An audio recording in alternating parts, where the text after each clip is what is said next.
Thank you for listening to Depictions Media Radio.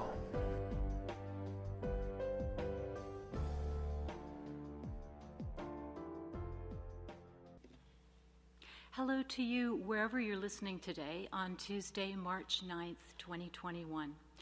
My name is Carla Drysdale, and I'd like to welcome you to today's virtual press conference based at the World Health Organization headquarters in Geneva to launch the biggest ever global study of the prevalence of violence against women.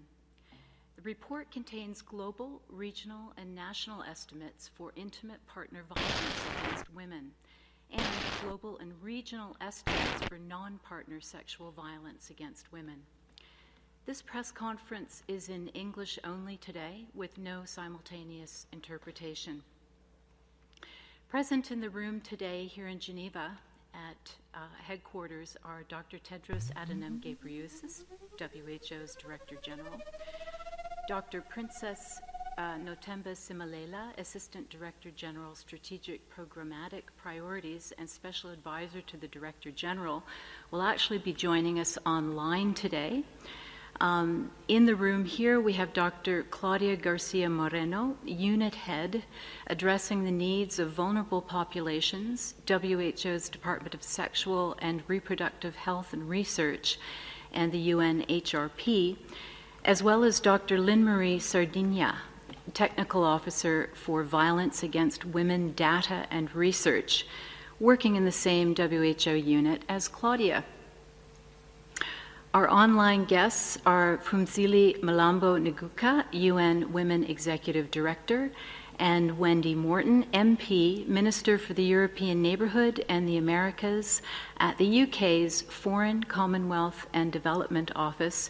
And I've already mentioned Dr. Princess Nothemba Simalela, who is also online with us today. And with that introduction, let me now give the floor over to Dr. Tedros for his welcoming remarks. Thank you so much indeed. Dear Phumzile, the Executive Director of UN Women, Wendy Morton, Minister of for the European Neighbourhood and the Americas at the United Kingdom's Foreign, Commonwealth and Development Office, my WHO colleagues, Dr. Claudia and Lynn-Marie Sardina, dear colleagues and friends, good morning, good afternoon, and good evening, and thank you for joining us for the launch of this very important report. As you know, yesterday was International Women's Day. At our regular press briefing, we celebrated the incredible contribution that so many women are making to the fight against COVID-19 in so many ways. But we also noted that one of the consequences of the social restrictions put in place to suppress transmission of COVID-19 has been an increase in violence against women. Today, WHO is launching a new report that represents the largest study ever conducted on the prevalence of violence against women. I would like to thank UN Women for their partnership through our joint program to improve data globally on violence against women, and I would also like to thank the United Kingdom for the funding it provides for this work. The report includes data from 158 countries on intimate partner violence and sexual violence by a non-partner for women and girls aged 15 years and older. The results paint a horrifying picture. An estimated 736 million women, almost 1 in 3 women globally, have suffered intimate partner violence, sexual violence from a non-partner, or both at least once in their lives. And almost 1 in 4 adolescent girls in a partnership have experienced physical and or sexual violence from a partner or husband before their 19th birthday. Globally, women in lower middle income countries suffer disproportionately from violence, especially in Oceania, Sub-Saharan Africa, and South Asia. Violence against women is not just criminal. It has long-lasting implications for the physical, mental, sexual, and reproductive health of women. Injuries, depression, anxiety, unplanned pregnancies, and sexually transmitted infections, including HIV, are just some of the health issues that survivors of violence must live with. The harm done to individual women is bad enough, but the impacts go further, tearing the very fabric of families, communities, economies, and nations.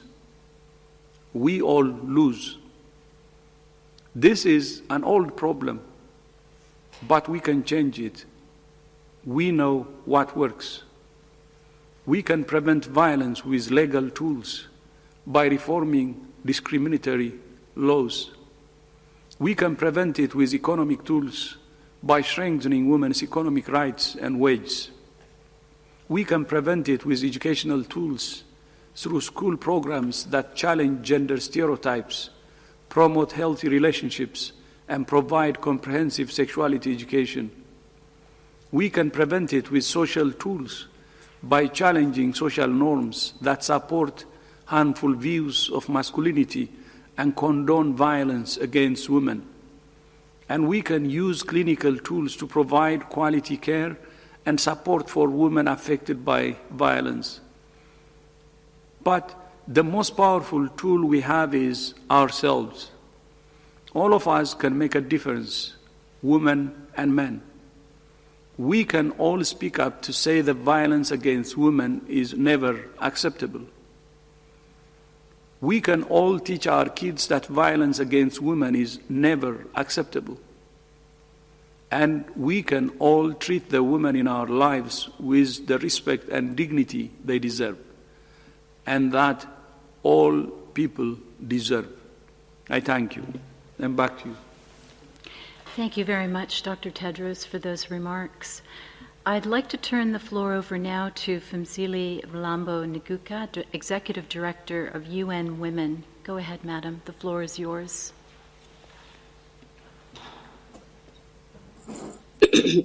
Thank you very much. Thank you, Tedros, for those powerful remarks and introduction. MP Wendy, Dr. Nono, dear Claudia, thank you so much for this very important work. Violence against women is the most widespread and persisting human rights violation that is not prosecuted, that is also common in every part of the world. We know that from these reports and other experiences that we have from our work, that the gender power imbalances play a key role in making this type of violence to survive. We are particularly concerned about the fact that domestic violence has been so entrenched because home is the one place that a woman can find shelter and peace, supposedly. But as we can see, it is not so. And of course, violence against women comes at a high cost to the family, the mental health of the family, the economic health of the family. We know that the cost of violence against women impacts on women's earnings as well as the economies of countries. During COVID, we saw how violence against women increased as women were trapped in the same homes as their abusers. And we want to call on the governments to continue the interventions that were started during the time of COVID in the countries where those occurred, which made it possible for the services critically needed by women who were facing violence to be declared essential services and to be funded in an increased manner. We also had 155 countries.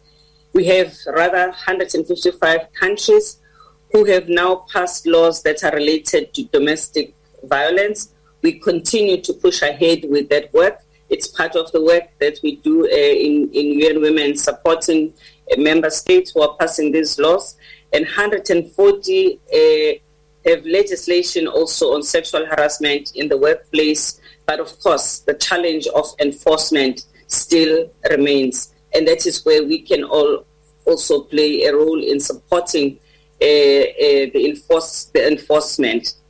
We know that in the time of Corona, when countries were focused on the challenge of conquering the pandemic, in some cases, shelters that women need were given over as places for isolation.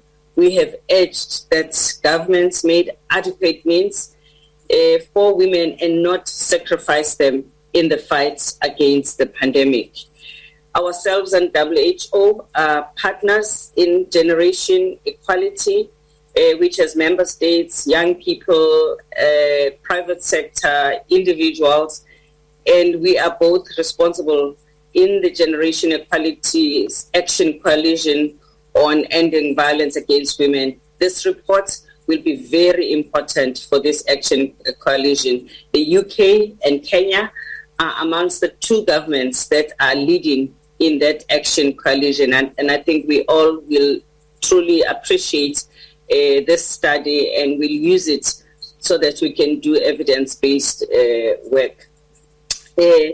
We are also thankful to the Secretary General for the role he has played in raising his voice and highlighting the prevalence of violence against women in the world. And that has elicited some response amongst member states. But again, we need to see real implementation and sustained interventions in response to the Secretary General's report, as well as hopefully in response to this report, we will see more countries taking decisive steps. Once again, thank you very much. Thank you, Claudia, for this excellent work. Over. And thank you so much for those remarks, Vumzile. We'll now hear from Claudia Garcia Moreno of the WHO, who will give an overview of the key findings of this report.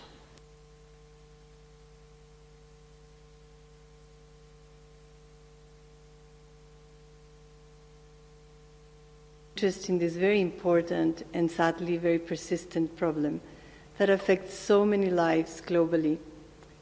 Behind these numbers are women, our families, our human suffering, a lot of human suffering.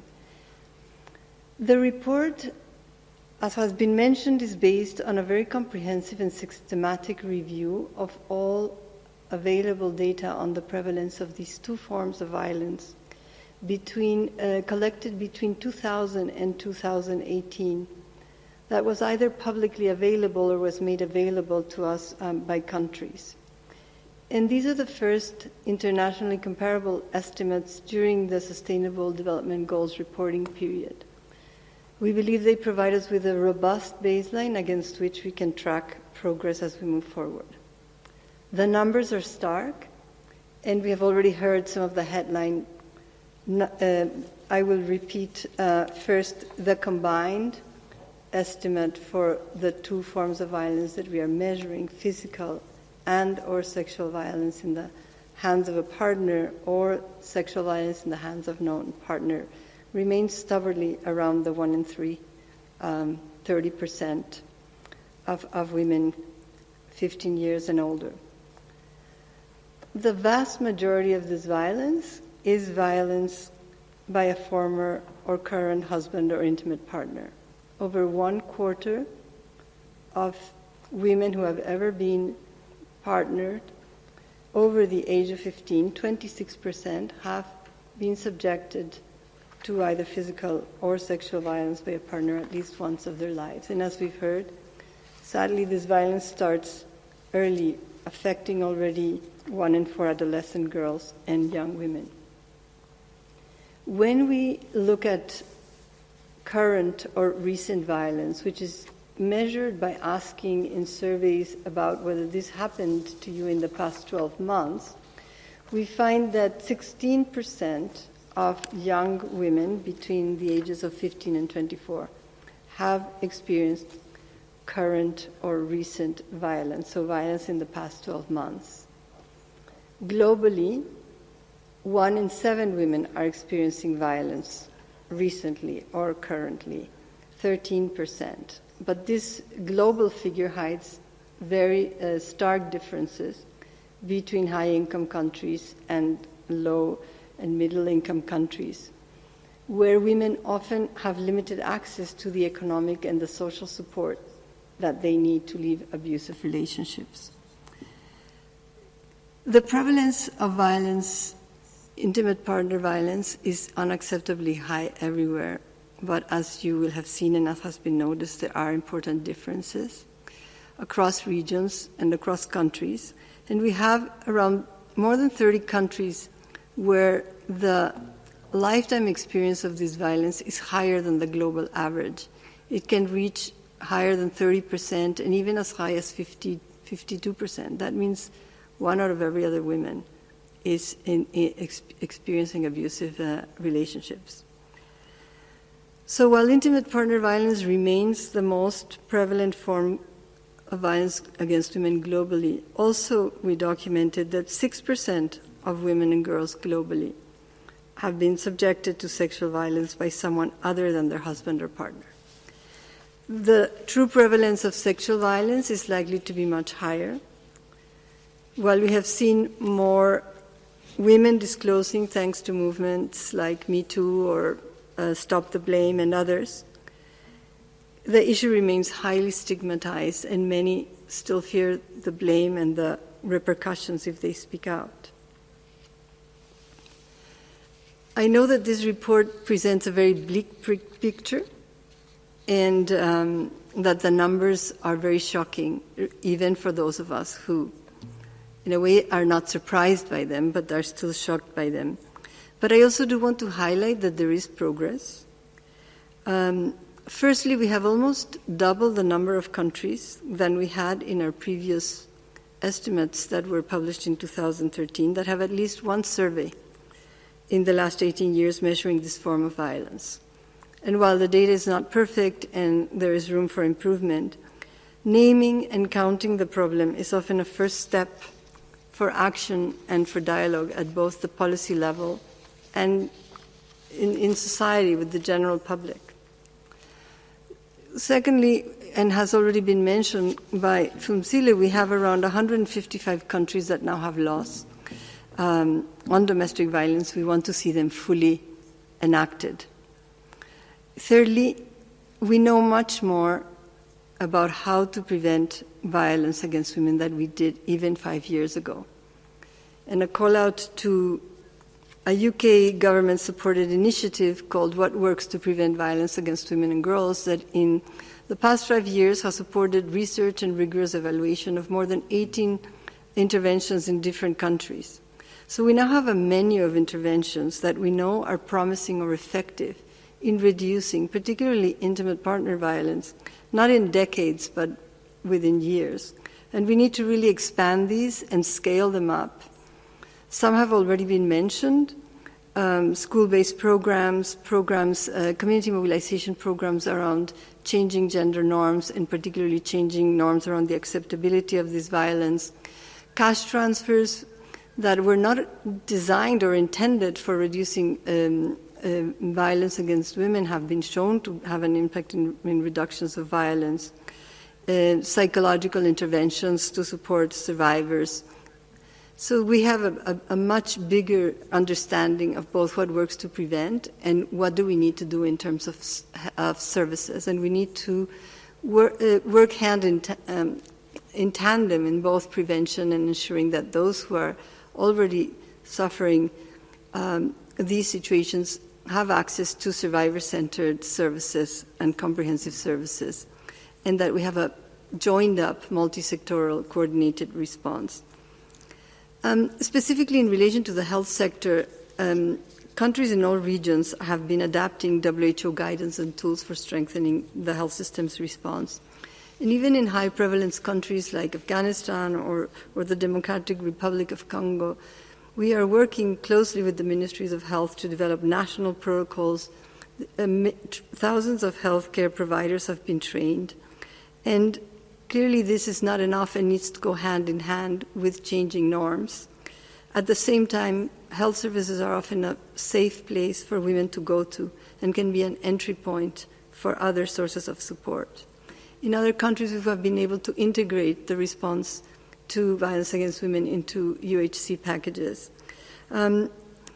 So to conclude, we have a glass half full, glass half empty situation. We have come a long way. Clearly, we still have a much longer way to go. There is a lot more awareness and recognition of the problem, and also more knowledge and evidence around solutions.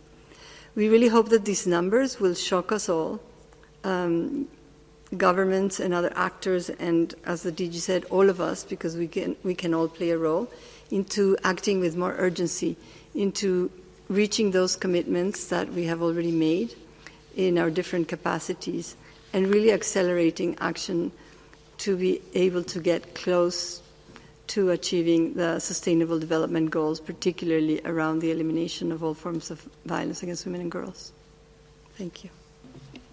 Thank you so much, Claudia, for those remarks. I'd like to turn the floor over now to MP Wendy Morton from the United Kingdom.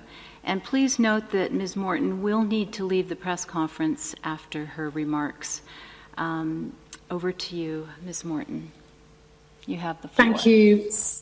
Thank you so much. I'm pleased to be able to be with you here today to draw much needed attention to the powerful findings from this new report, which provides yet further evidence that violence against women and girls remains one of the most widespread human rights violations of our time.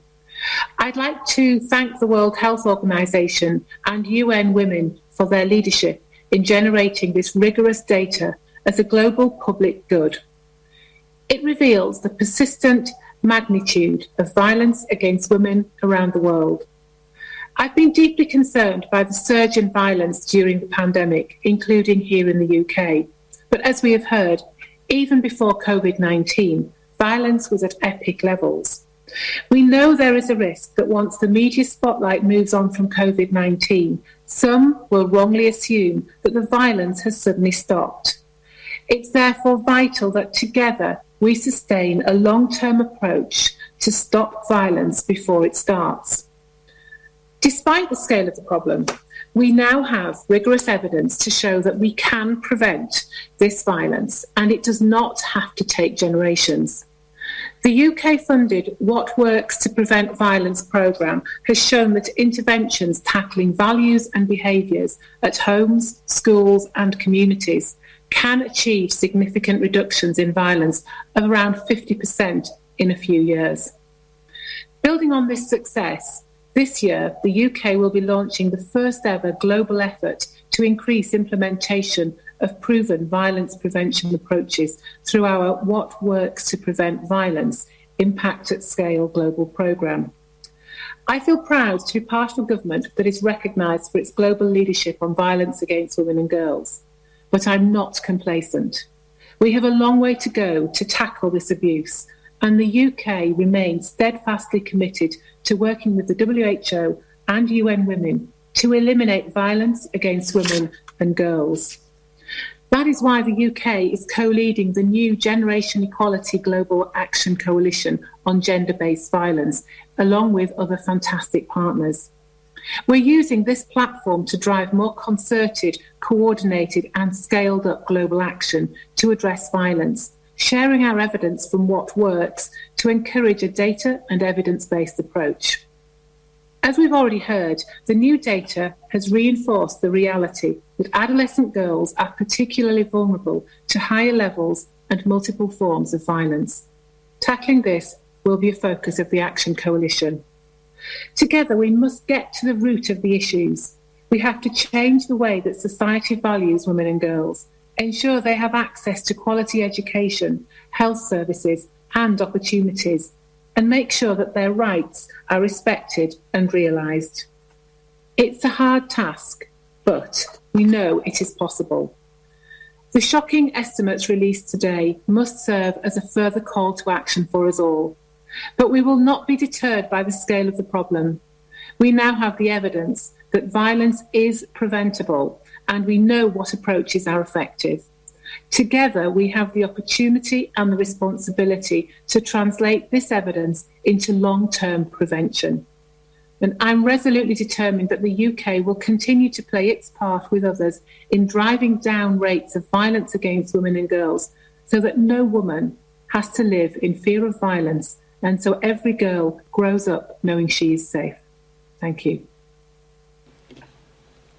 And thank you, Ms. Morton, and to Claudia Pumzili and Dr. Tedros for all of your remarks addressing violence against women.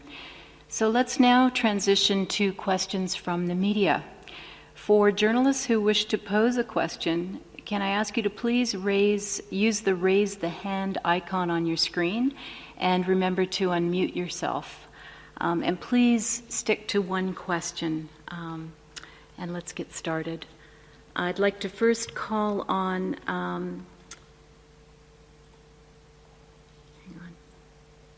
Paula Dubias from the New Humanitarian in Geneva. Paula, are you online? Could you unmute yourself and go ahead, please? Yes, thank you for taking my question. I had a question about the data collection. In Latin America, to take one example, there's there's serious issues about the collection of data, which is very often uneven or inexistent. There are no registries. Of course, as we know, there are already issues with people coming forward to report their violence. And I'm just wondering if this doesn't send a wrong message to countries that perhaps they may not be doing as badly as the report says. Also, there was a report last week by CARE that said that the UN agencies are not doing enough to ensure the safety of women and girls, and that there are a lot of proclamations about having to move forward, but that in essence there's not enough real action that's being done by the agencies. Thanks very much, Paula. I think we'll have Claudia address your question. These estimates are based on data that comes from surveys or studies conducted in countries, and that were either publicly available or were made available to us by countries. And the estimates that we have at the moment, we think, are fairly robust, and they are as robust as we can have them with the current existing data. There are, of course, many opportunities to improve the data collection, as you rightly point out. And this is precisely one of the purposes of the joint UN Women and WHO program. It has a component of capacity building, which is being led by UN Women, and we have had a couple of regional workshops already. And one of the interesting outcomes of the country consultation has been this interaction with national statistics offices or health departments or whoever is responsible for collecting this data, to think of how we can strengthen data collection and how we can strengthen data, administrative data from police or health or other services. So there are challenges with the data, and it is one of the elements that we will continue to work on, is to build capacity and to strengthen the measurement and the collection of this data.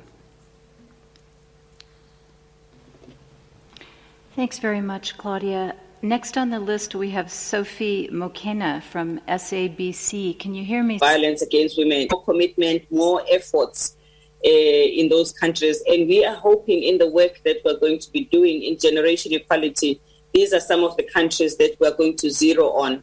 Or we've also moved in those countries when it comes to passing laws. Almost all of them have passed and adopted laws that address violence against women. Thank you, Phumzile. I'd like to now move to Antonio Broto from EFE. Can you hear me, sir? Yes, thank you for taking my question. So I would like to have, if it's possible, some perspective on how the trends in violence against women have changed, because you have data from almost 20 years. So the numbers are stalled. Is the same percentage now than in the beginning of the century? Are there improvements in any regions? Can you tell us at least what was the percentage of women that suffer this kind of violence 20 years ago? Thank you very much. Over to you, Claudia. So at the moment we do not want to compare the estimates from 2013 with these ones, because the methodology has changed and the availability of data is substantially changed, and the quality of the data is substantially changed. That's why we are referring to these as a baseline estimate so that we can track better.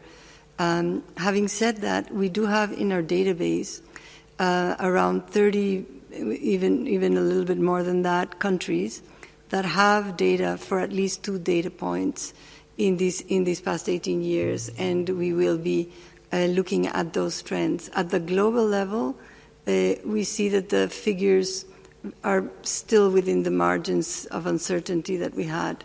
So we're not really talking about trends at this stage. Hopefully, as countries start to do more regular data collection, we will be able to better track trends and see what is happening. I also think it's important to just flag that we need to be careful about the interpretation of trends, because as the issue becomes more acknowledged, less of a taboo issue, there is also more willingness to disclose. So we may see increases that reflect also more willingness to disclose. We need to understand the numbers in the countries in the context of what is happening also there. Thanks very much, Claudia. I have a question from Silvana Sale, Agency Jovem. Can you hear me? Yes, thank you. My question moves a bit from the data you present today, but I would like to know is there any good global estimates about violence against women during the COVID-19 pandemic, and how do you assess countries' response during quarantines that we had on 2020 and now this year? Claudia? So these estimates precede the COVID-19 pandemic, and I think what they really bring to the fore is how widely prevalent this problem already was. The true impact of the COVID-19 pandemic on population prevalence rates will only be seen once we start to do some of these surveys again, and we look at trends, as has been said earlier. But we know from reports from countries that women have reported increased incidents, particularly women who are already in abusive relationships and where their exposure to an abusive partner was made more extreme. We know that some of the economic and social impacts of COVID also are risk factors for violence. So we have all the conditions for an increased risk, as well as at the same time a constraint in the availability of services and availability of social supports. The numbers that we have now are really from specific pockets or specific sites that have measured, and more is being published on this. But the true impact on the prevalence we will only be able to determine down the line when we start doing these kind of population-based surveys again. Maybe just to add that although COVID has brought us many terrible things and a lot of sadness, it has, if one is looking for a silver lining, it has brought attention to some issues that were previously perhaps not so much at the forefront of the attention of policymakers. And it has also brought innovation in how we deliver services, in how we reach women who are in these difficult situations, in how we provide access to supports. So, and I think it's important that we take that and build on it for the future. Thank you so much for that, Claudia. And I have one more question from Kemi Usaya from Africa Bazaar magazine. Can you hear us, please? Hi, can you hear me? Yes, please go ahead. Yeah, thank you. Thank you for taking my question. Regarding the data that the launch of the report today, my question is regarding Africa. During the November campaign, the UN Women campaign against gender-based violence, there were a lot of promises that were made. And I remember the president of Ghana mentioning that the Maputo Protocol, that there are African countries that have yet to sign on. And I guess regarding today's report, how do you plan to implement, especially address the cultural norms that encourages women to remain silent? How do you plan to address that?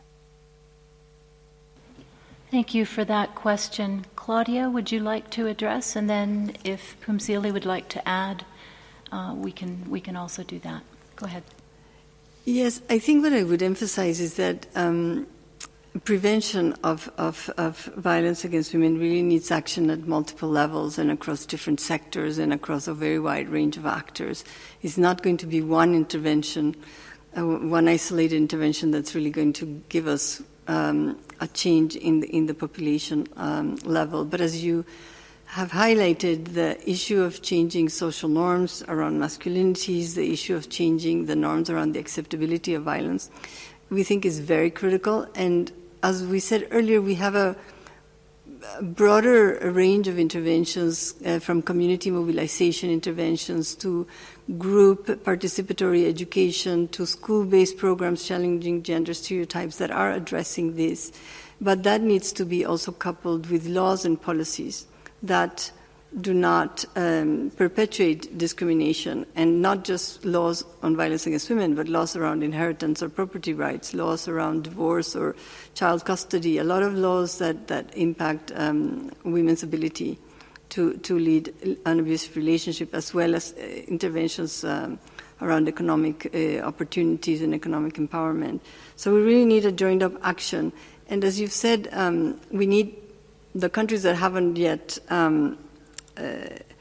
endorsed the regional protocols like the Maputo Protocol or Belém do Pará or others to join in. And we hope that this action coalition will generate a renewed energy to move countries to enact their commitments that they've already made, as well as maybe make new commitments. But I'll hand over to Phumzile, who maybe would like to say more on this. Yes, indeed, we are intensifying the engagement of countries about their obligations to ratify the protocol. There are different levels of being close to signing the protocol. But in addition to that, because that is really a slow process from where I am standing, we are also collaborating with the AU on a continent-wide convention which they are looking at on violence against women, which is similar to the Istanbul convention. It is under discussion, and we are hoping that this will gain momentum, especially that also the AU has joined the action coalitions. And if we do have something that is covering more countries on the continent, hopefully the uptake even of Maputo Protocol will benefit from that process. I also have to say we are also very distressed about sexual violence in conflict areas that we have been seeing. And so we are also urging governments to be taking action as far as that, without even having to sign a protocol, intervene because of the severity of the violence that we are seeing. Thank you. It has created more.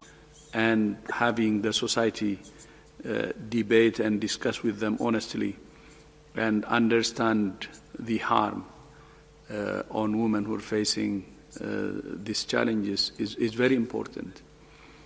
It has already been said earlier, the consequences of violence are actually a lot.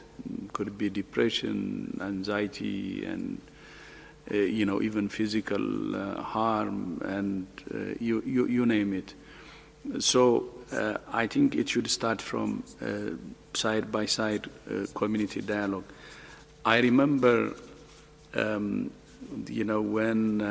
the age of marriage was enacted in Ethiopia, the minimum age, to fight using legal instruments to fight child marriage.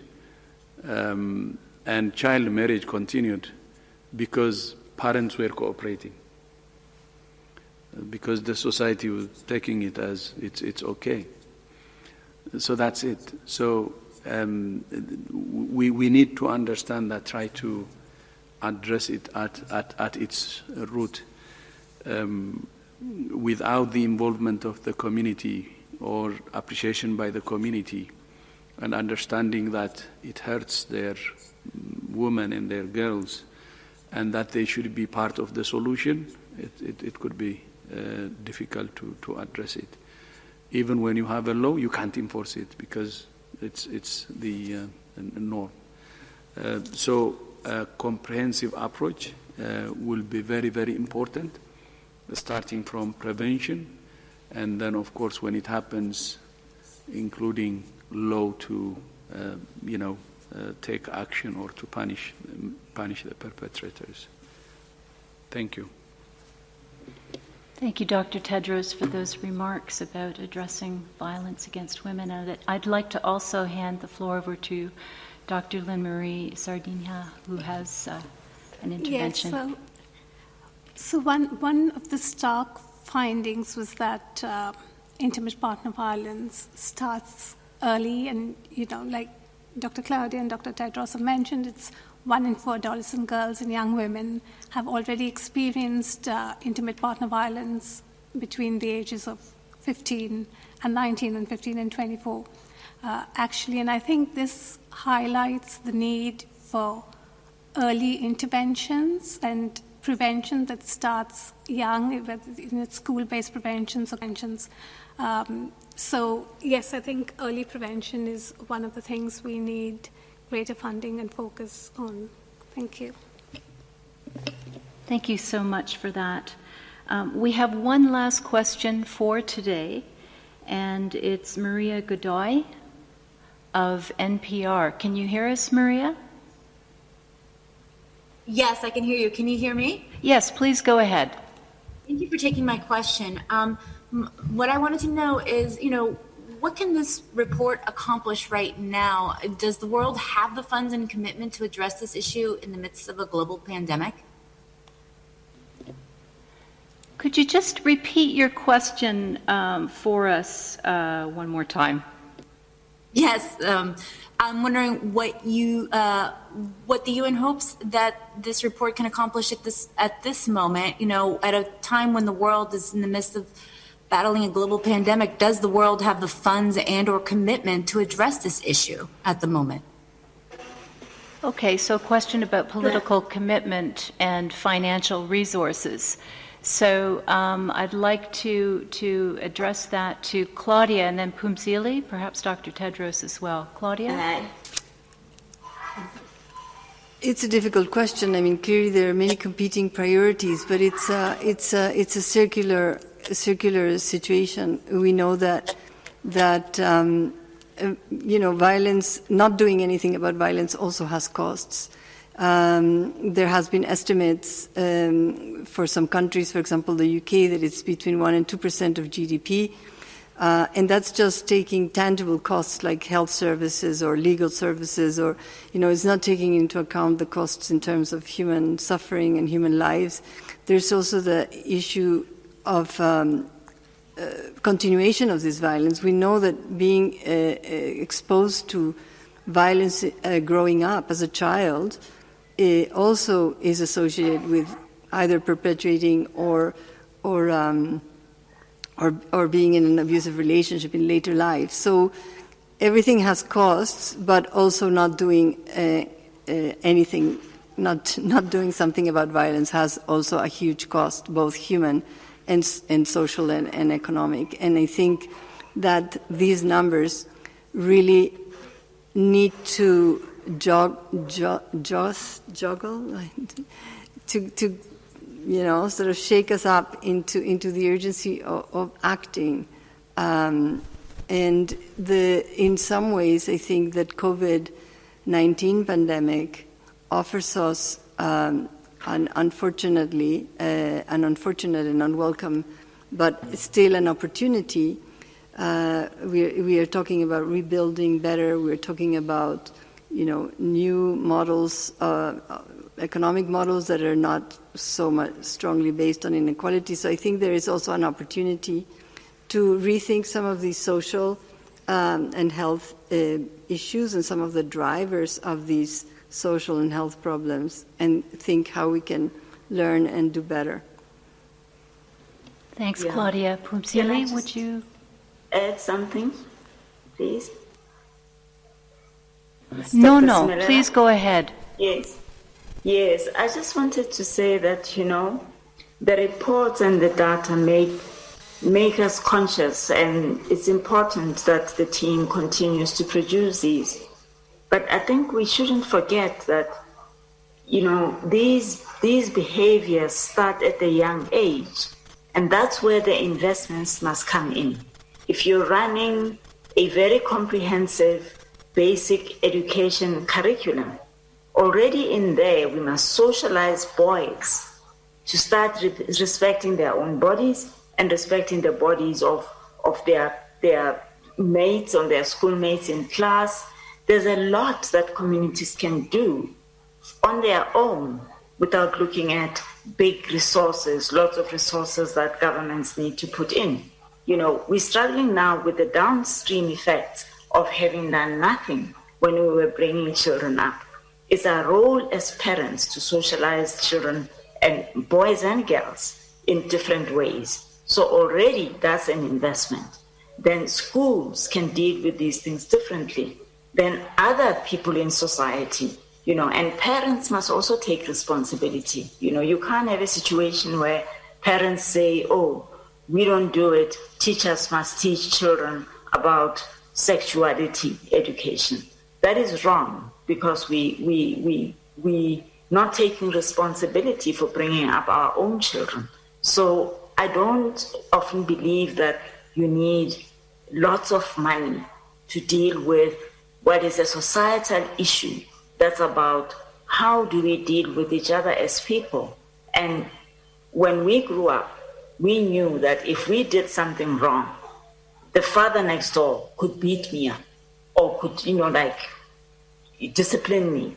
So that fabric of society is broken. But there are many other things that are emerging in society at a community level that we can use to reintegrate the old values that really sustain well-being between men and women, and boys and their fathers, girls and their mothers, and communities. So there's a lot to be done. It's not just about let's get governments to give us more and more money,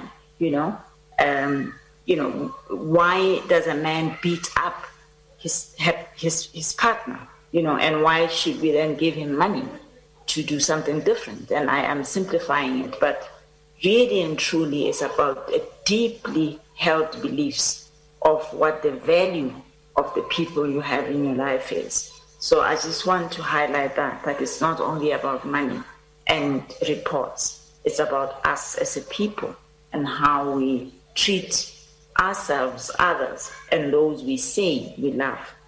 So I hope, we can learn from COVID, which has shown that women were more exposed to violence, which means they were locked up with partners who clearly didn't have respect for them and took out the anger on them. There's something wrong there. And governments can't prescribe what you do in your house. Governments can help you, but you as a partner can take responsibility for the well-being of your family. Thank you. Thank you for those important observations, Dr. Nono. And we also have Dr. Lynn Marie who would like to add. Please go ahead. Yes, so in relation to the COVID and funding on violence against women programs, I think this is, we have to remember that violence against women, as has been said earlier, predates COVID and it will continue long after COVID-19, and it has generational impacts.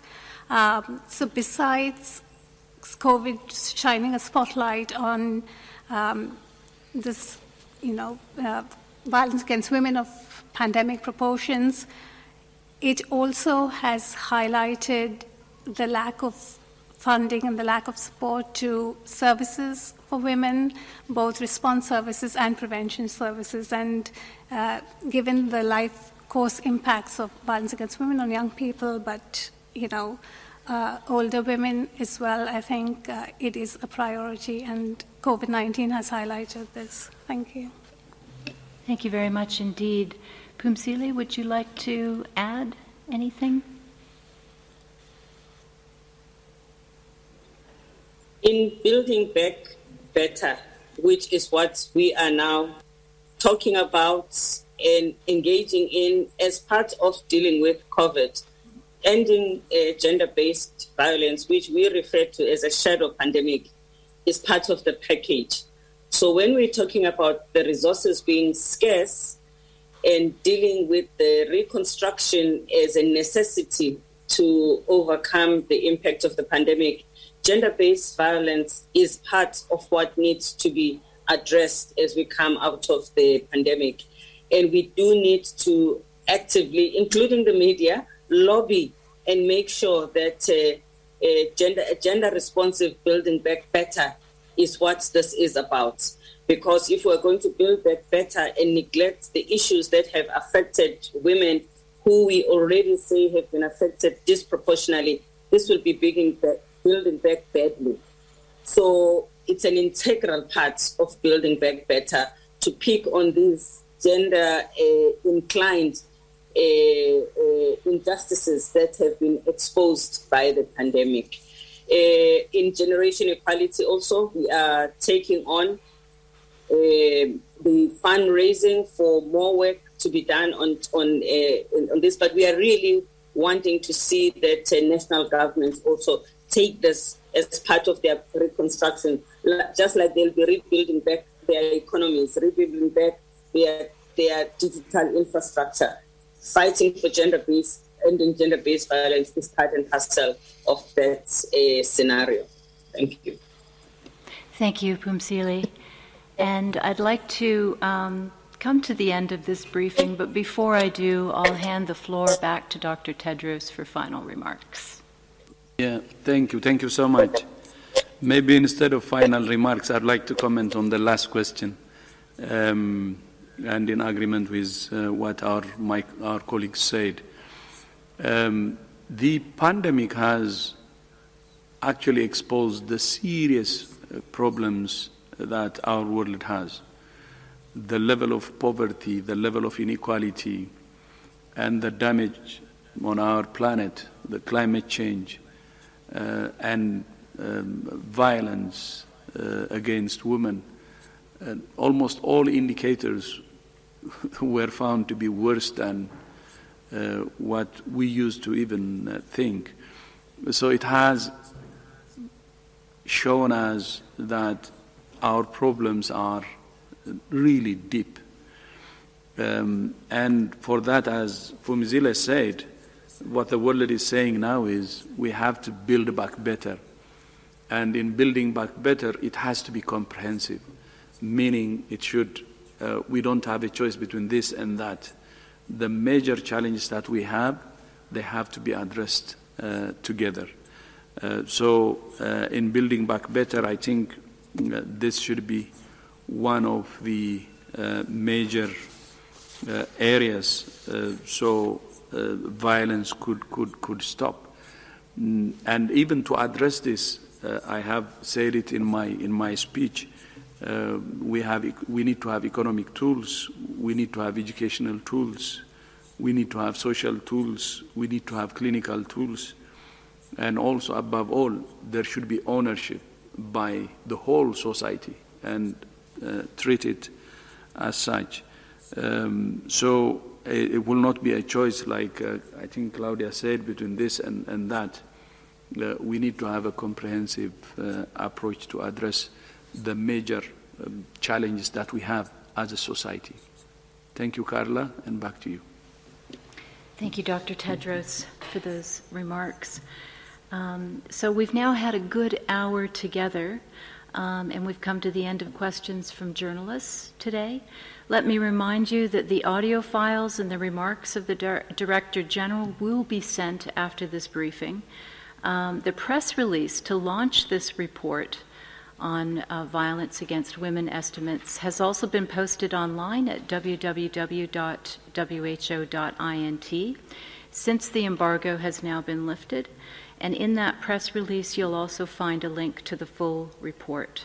If you have any other follow-up questions, please direct those to Media Inquiries with an I. This show has been produced by Depictions Media. Please contact us at depictions.media for more information.